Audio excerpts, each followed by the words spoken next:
بسم اللہ الرحمن الرحیم یا ایہا الناس اتقوا ربکم الذی خلقکم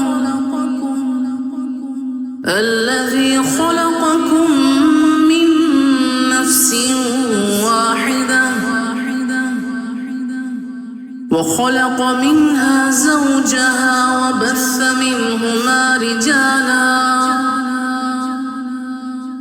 وبث منهما رجالا كثيرا ونساء واتقوا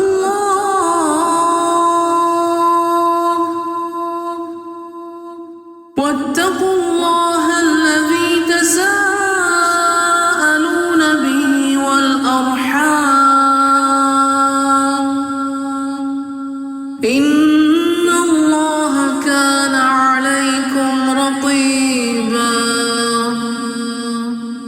أعوذ بالله من الشيطان الرجيم. بسم الله الرحمن الرحيم. إن الحمد لله تعالى نحمده ونستعين به ونستغفره ونعوذ بالله من شرور أنفسنا من سيئات أعمالنا من يهده الله فلا مضل له ومن يضلل فلا هادي له وأشهد أن لا إله إلا الله وحده لا شريك له وأشهد أن محمدا عبده ورسوله صلى الله عليه وسلم. تمام تعریفیں اللہ کے لیے ہیں، اس کی تعریف کرتے ہیں اور اس سے مدد اور معافی طلب کرتے ہیں. ہم پناہ مانگتے ہیں اللہ عز و جل کی خود کی برائیوں سے اور تمام برے کاموں سے. جسے بھی اللہ کی ہدایت ملے اسے کوئی گمراہ نہیں کر سکتا، اور جسے اللہ نے گمراہ کیا اسے کوئی ہدایت نہیں دے سکتا. ہم گواہی دیتے ہیں کہ عبادت کا حقدار صرف اللہ ہے اور کوئی اس کا شریک نہیں، اور گواہی دیتے ہیں کہ محمد صلی اللہ علیہ وسلم اللہ تعالیٰ کے بندے اور رسول ہیں. اللہ اپنی سلامتی بھیجے اپنے آخری نبی پر، ان کے اہل و عیال پر، ان کے صحابہ پر. السلام علیکم ورحمۃ اللہ وبرکاتہ. جو بھی حق میں آپ لوگوں کے سامنے پیش کروں اللہ تعالیٰ کی طرف سے، اور اگر مجھ سے کوئی غلطی یا کوتاہی ہو جائے تو میری طرف سے اور شیطان کی طرف سے. سورۃ النساء مدنی سورت ہے. نساء کے معنی ہیں عورتیں. یہ بہت ہی امپورٹنٹ سورت ہے، اور اسلام کی خاص بات ہے کہ آپ دیکھیے کہ عورتوں کے بارے میں ایک پوری کمپلیٹ سورت نازل ہوئی ہے. اس میں بہت سارے عورتوں کی حقوق ہے، اس کے علاوہ پر بہت سارے احکامات بھی ہیں. اسلام کے بارے میں لوگوں میں ایک بہت بڑی غلط فہمی ہے، اور بہت جو ہے یہ بات اچھالی جاتی ہے کہ عورتوں کی حقوق نہیں ہے، یا عورتوں کی جو ہے رائٹس نہیں ہے، یا عورتوں کو they are not treated equal to men. لیکن اسلام ایک اتنا پیارا، اتنا خوبصورت مذہب ہے جس میں عورتوں کے بے انتہا جو ہے رائٹس ہے. Women are treated so beautifully and nicely. یہ آپ لوگوں نے پہلے سورۃ البقرہ میں جو بہت سارے احکامات پڑھے ہیں وہاں پر بھی آپ لوگوں نے یہ چیز غور کی ہوگی. جیسے طلاق کے احکامات ہے، اس میں عورتوں کے کتنے رائٹس ہے. ایون نکاح کے احکامات ہے، اس میں عورتوں کو مہر دیا جاتا ہے.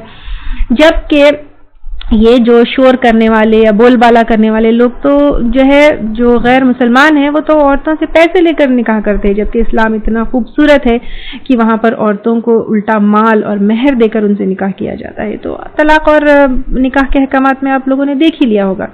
اب یہاں پر ہم دیکھیں گے کہ وراثت کے احکامات آئیں گے تو وہاں پر بھی عورت کا حق ہے. پھر فائنینشیل رسپانسبلٹی مردوں کی ہے، عورتوں کی نہیں ہے. یہ بھی نکاح اور اس میں دیکھ لیے ہم لوگ نکاح کے احکامات میں ہم نے دیکھا. اس کے علاوہ سورۃ النور میں بھی ہم کافی دیکھیں گے کہ عورتوں کے اوپر الزام لگانا کتنا مشکل ہے، ان کے اوپر تہمت لگانا کتنا بڑا گناہ ہے.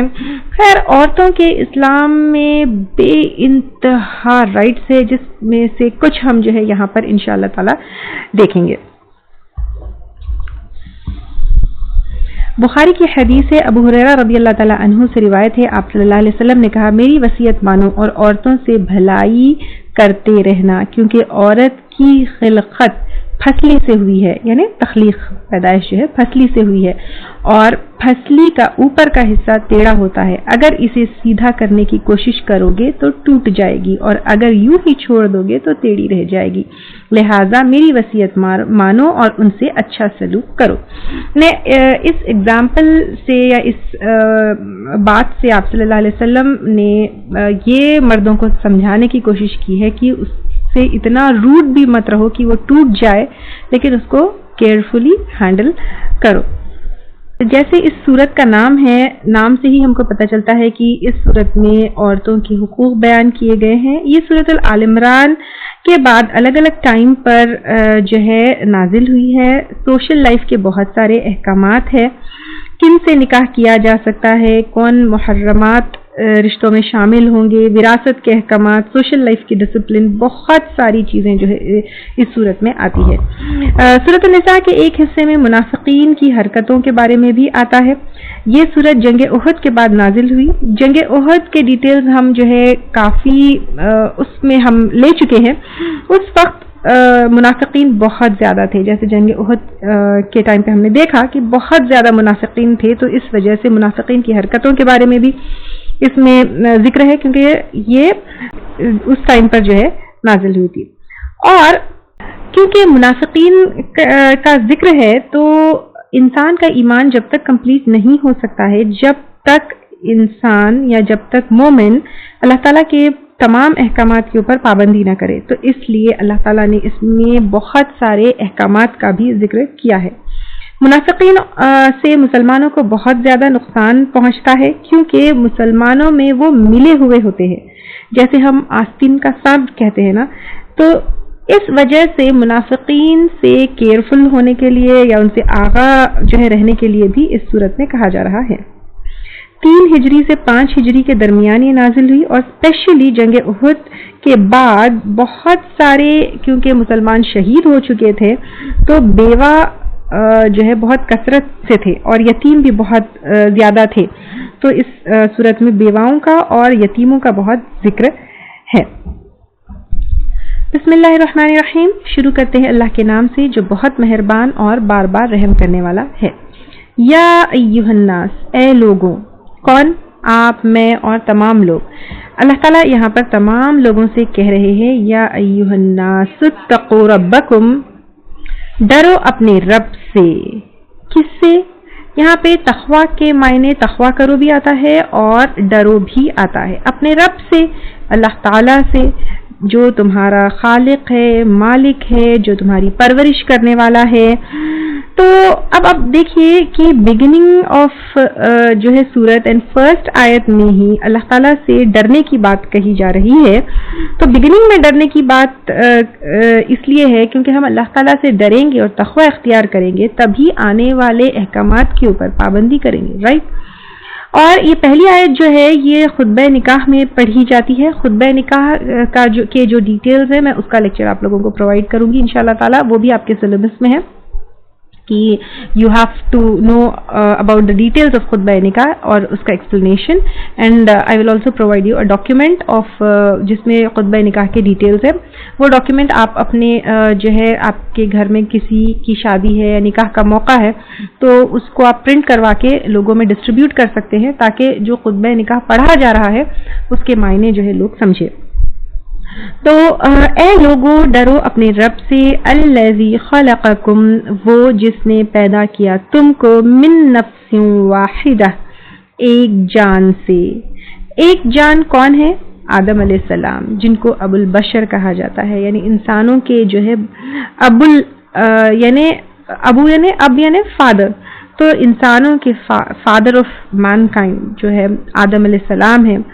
تو اب آپ دیکھیے، امیر ہے، غریب ہے، بوڑھے ہے یا جو بھی ہے، تم سب کو ایک آدم علیہ السلام سے جو ہے پیدا کیا گیا۔ یہاں پر ایک اور چیز دیکھیے نوٹ کرنے کی یہ ہے، اللہ تعالیٰ یہاں پر یہ بتا رہے ہیں کہ تم سب کو آدم علیہ السلام سے پیدا کیا گیا، تم سب آدم علیہ السلام کی نسل ہے، تمہارے باپ جو ہے آدم علیہ السلام ہے، فرسٹ مین آن ارتھ از آدم علیہ السلام۔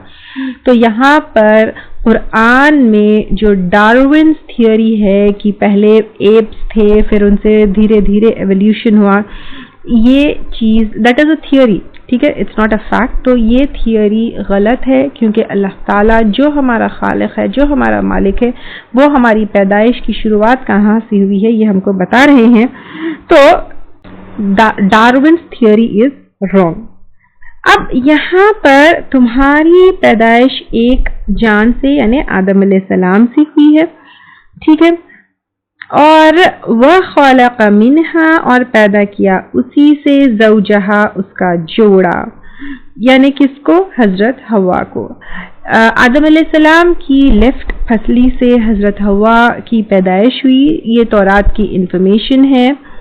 جب آدم علیہ السلام کچھ بھی نہیں تھے تو ان کو اللہ تعالیٰ نے فرام نتھنگ پیدا کیا, تو ان کی پھسلی سے حضرت حوا کو بنانا اللہ تعالیٰ کے لیے کوئی مشکل بات نہیں ہے. It was very easy for اللہ سبحانہ تعالیٰ. تو اب اللہ تعالیٰ نے آدم علیہ السلام سے حضرت حوا کو پیدا کیا, وَبَثَّ مِنْهُمَا, اور پھیلا دیا ان دونوں سے. کن دونوں سے؟ آدم علیہ السلام سے اور حضرت حوا سے. رِجَالًا كَثِيرًا وَنِسَاءً, مرد بہت سے اور عورتیں. یعنی اب ان کی اولادیں ہوئی. اور آج کتنا پاپولیشن ہے؟ آج 7 بلین سے بھی زیادہ پاپولیشن آن ارتھ ہے. یہ صرف آدم علیہ السلام سے اور حضرت حوا سے اتنی ساری اولادیں اللہ تعالیٰ نے جو ہے کیا کی؟ پھیلا دی. وَاتَّقُوا اللَّهَ, اور ڈرو اللہ تعالیٰ سے. الَّذِي تَسَاءَلُونَ بِهِ, وہ ذات تم ایک دوسرے سے سوال کرتے ہو ساتھ اس کے. وَالْأَرْحَامَ, اور رشتے داریوں کے بارے میں. یعنی اب اللہ تعالیٰ یہاں پر کہہ رہے ہیں اللہ تعالیٰ سے ڈرو, تم ایک دوسرے سے سوال کرتے ہو ساتھ اس کے. یعنی جب ایک دوسرے سے مانگتے ہو تو اللہ کے نام پر اللہ کے لیے کر دو. اللہ کے لیے اس طرح اللہ کا نام لے کر ایک دوسرے سے مانگتے ہیں نا, تو اللہ کے نام پر ایک دوسرے سے مانگتے ہو تو پھر اسی اللہ تعالیٰ سے جب لیتے وقت اللہ تعالیٰ کا نام لیتے ہو تو دینے کے معاملے میں بھی اللہ تعالیٰ سے ڈرو. اور رشتے داروں کے معاملے میں, رشتے داریوں کے معاملے میں کیا کرو؟ صلہ رحمی کرتے رہو. یعنی لیتے وقت اللہ کے نام سے لیتے ہو تو دیتے وقت جب رشتے داروں کو دو تو بھی ڈرو. اور لین دین کے علاوہ پر بھی رشتہ داروں کے معاملے میں جو ہے اللہ تعالیٰ سے ڈرو, رشتے مت کاٹو, کیونکہ صحیح مسلم کی حدیث ہے خطا رحمی کرنے والے جنت میں داخل نہیں ہوں گے. اور کتنا کامن ہے, آپ آج کل دیکھیے بات نہیں کرنا, کسی کو بوائکاٹ کر دینا, چھوٹی چھوٹی انبن کی وجہ سے کسی کو جو ہے بالکل آپ ان سے رشتہ توڑ لینا. اور اللہ تعالیٰ یہاں پر مطلب ایک کلیئر حدیث ہے, وہ بھی صحیح مسلم کی ہے کہ خطا رحمی کرنے والا جنت میں داخل نہیں ہوگا. تو نہ خود جو ہے ہمیں رشتہ توڑنا چاہیے, نہ ہمیں اپنے گھر والوں کو اس چیز کے لیے اکسانا چاہیے, نہ ہی سسرالی رشتوں میں جو ہے شوہر کی رحمی رشتے ہوں گے نا, سسرالی رشتے جو ہوں گے ان کو جو ہے اکسانا چاہیے کہ وہ جو ہے لوگوں سے رشتہ توڑے. اور پھر رشتہ دار اگر کافر ہو تو بھی ان سے جو ہے رشتہ نہیں توڑنا چاہیے. حضرت اسما کی والدہ مشرکہ تھی, ان کے لیے آپ صلی اللہ علیہ وسلم نے کہا سلی ام کی, تمہاری جو ہے ماں سے بھی کیا کرو؟ صلہ رحمی کرو. یعنی اگر کافر رشتہ دار ہے تب بھی ان سے خطا رحمی نہیں کرنا ہے. تو پھر چھوٹی موٹی ان بن غلط فہمی من مٹاؤ کے وجہ سے رشتہ توڑنا یہ بہت بہت بہت بڑا گناہ ہے.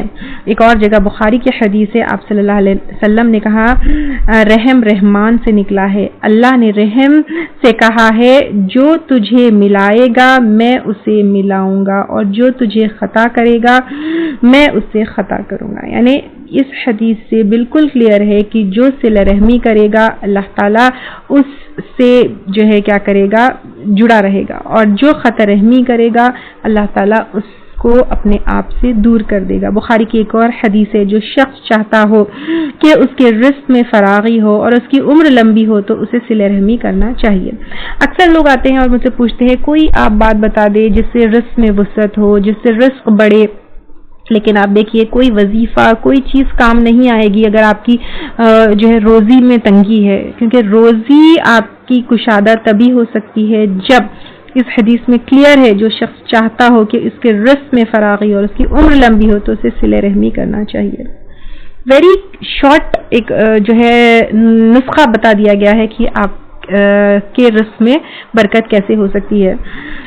ابو ایوب رضی اللہ تعالی عنہ سے روایت ہے ایک شخص آپ صلی اللہ علیہ وسلم سے پوچھا یا رسول اللہ صلی اللہ علیہ وسلم مجھے ایک ایسا عمل بتائیے جو مجھے جنت میں لے جائے. تو آپ صلی اللہ علیہ وسلم نے کہا اللہ کی عبادت کرو اور اس میں ذرا بھی شرک نہ کرو, نماز قائم کرو, زکوٰۃ ادا کرو اور صلہ رحمی کرو. یہ بھی بخاری کی حدیث ہے. اب آپ دیکھیے پہلی والی حدیث میں بتایا گیا کہ خطا رحمی کرنے والا جنت میں داخل نہیں ہوگا, اور یہاں پر صلہ رحمی کرنے والا جنت میں داخل ہوگا. اب آپ دیکھیے شرک نہ کرنا ہے, نماز قائم کرنا ہے, زکوٰۃ ادا کرنا ہے, یہ تو پلرز آف اسلام ہے, اور اس کے ساتھ ساتھ صلہ رحمی کرنا ہے جو ہمیں جنت میں لے جائے گا. ترمذی کی ایک اور حدیث ہے, آپ صلی اللہ علیہ وسلم نے کہا کوئی گناہ بغاوت اور خطا رحمی سے زیادہ اس بات کا اہل نہیں کہ اللہ اسے دنیا میں بھی فوراً سزا دے دے اور ساتھ ہی ساتھ آخرت میں بھی اس کے لیے عذاب بطور ذخیرہ رکھے گا. یعنی اب یہاں پر دیکھیے خطا رحمی کی سزا اللہ تعالیٰ بتا رہے ہیں کہ دنیا میں بھی ہے اور آخرت میں بھی ہے. اللہ تعالیٰ محفوظ رکھے, یعنی دوہری سزا ہے خطا رحمی کی. تو یہاں پر اس آیت میں اللہ تعالیٰ کہہ رہے ہیں کہ صلہ رحمی از ویری امپورٹنٹ, یعنی رشتوں کو توڑنا نہیں ہے, رشتوں کو جوڑ کر رکھنا ہے, رشتہ داریوں کو جو ہے نبھاتے ہوئے چلنا ہے. ان اللہ کان علیکم رقیبا, بے شک اللہ تعالیٰ ہے تم پر نگران. رقیبہ جو ہے رقبہ گردن سے آتا ہے, یعنی ہماری گردن جو ہے اللہ تعالیٰ کی پکڑ میں ہے. اللہ تعالیٰ کی جو ہے کتنا بھی ہم اللہ تعالیٰ سے بھاگ نہیں سکتے, اللہ تعالیٰ ہمیں کبھی بھی پکڑ کر جو ہے کیا کر سکتا ہے, ہم کو کھڑے ہونا ہے اللہ کے سامنے, جواب دینا ہے. ہم اللہ تعالیٰ سے بھاگ نہیں سکتے. اللہ تعالیٰ جو ہے ہمارے اوپر انویجیلیٹر ہے, دیکھ رہے ہیں, بالکل جو ہے ہماری ہر حرکت ہر موو کے بارے میں اللہ تعالیٰ کو پتہ ہے. وَآتُوا الْيَتَامَىٰ أَمْوَالَهُمْ, اور دو یتیموں کو مال ان کے, یعنی جو یتیم کا مال ہے تو وہ انہی کا مال ہے, وہ ان کو دو. یوزلی کیا ہوتا ہے, یتیم جو بچے ہوتے ہیں, یتیم کون ہے, نابالغ بچہ جس کا باپ فوت ہو جائے. تو کیونکہ بچے چھوٹے ہوتے ہیں تو یتیم کے رشتہ دار یوزلی کیا کرتے ہیں, اس کا مال ہڑپ لیتے ہیں, رکھ لیتے ہیں.